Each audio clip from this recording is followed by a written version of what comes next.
Now, if you've got Welsh ancestors, the 1891 census for England and Wales is hugely significant because it's the first time there was any difference between English and Welsh census returns.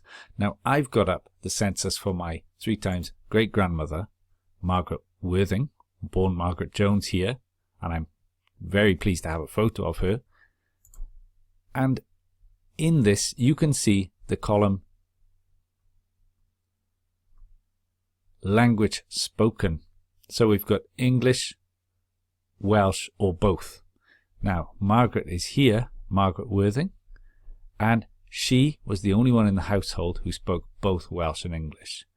Sadly also, she was blind at this point and she died only a year or so later. But having that extra information gives you a really good insight into their life.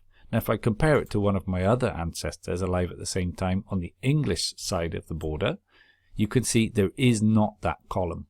So you're not getting that same information, obviously because there wasn't an additional language, obviously because they didn't speak Welsh, but they might have spoke other languages, which isn't captured here. So if you've got Welsh ancestors, always look in this column, English, Welsh, or both. It's really useful to know because it gives you an insight into their childhood and upbringing.